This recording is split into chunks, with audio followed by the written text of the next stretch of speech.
Good morning students. MSc classes में Neeraj sir के द्वारा आप सभी को स्वागत है। और फिर मैं नोमेनक्लेचर के एक दूसरा टॉपिक लेकर आया हूँ।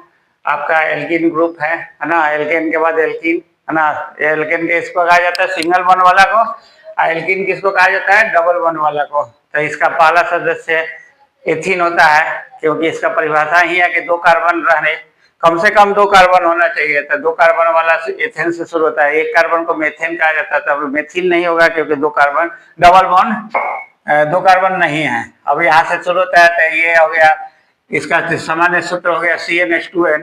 तो यहाँ CnH2n के जब दो रखेंगे तो दो दूनी चार हो जाएगा ये। अब इसका संरचना सूत्र क्या हो गया, तो यहाँ इस तरह देंगे, यहाँ डबल बॉन्ड हो जाएगा और यहाँ रख देंगे। तो ये आपका इसका हो गया प्रोपेन। अब प्रोपेन नहीं, यहाँ क्या हो जाएगा, ए हटा देंगे, एल्केन को ए हटा कर ई कर देंगे तो प्रोपीन हो जाएगा।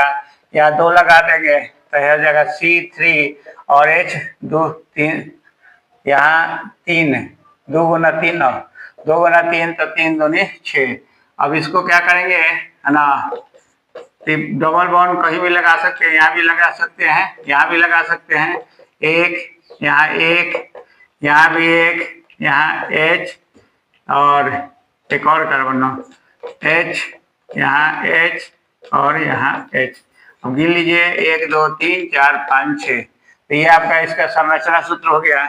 उसी तरह ब्यूटेन में ये हटा देंगे तो ब्यूटीन हो जाएगा। क्या है, एक ये हटाकर बड़ी की मात्रा दे देंगे, या 2 4, यहाँ हो जाएगा C4 H 4 दूनी 8। अब इसी तरह इसका भी आप बना सकते हैं डबल बॉन्ड। जरूरी नहीं कि यहाँ रखेंगे है ना, आप आगे भी लिख सकते हैं। 4 कार्बन को कहा जाता है। आप यहाँ भी डबल बॉन्ड जैसे इधर भी दे सकते हैं। मान लीजिए यहाँ दे दिए तो 2 ब्यूटीन हो गया। पहला कार्बन दूसरा कार्बन के साथ 3 ग्रुप है। तो यहाँ पर चतुसंयोजकता होना चाहिए, यहाँ 4 को बंधन बनना चाहिए। तो कार्बन के साथ 1 2 3 4, यहाँ भी 1 2 3 तो 1 रखेंगे 4 हो जाएगा। यहाँ 2 1 3 है, 1 बंधन 2 बंधन 3 बंधन 1 4 बंधन। अब यहाँ पे 1 है तो 2 3 और 4। अब इसको लिख लीजिए, हाइड्रोजन लगा दीजिए।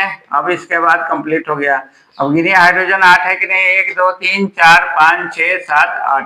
तो ये हो गया। इसी तरह पेंटेन का आपका क्या करेंगे, ये हटा देंगे, ये हटा देंगे, ई लगा रख देंगे तो पेंटीन हो जाएगा। यहाँ इसका सूत्र 2 गुना 5 हो जाएगा, यानी C5H10 हो जाएगा।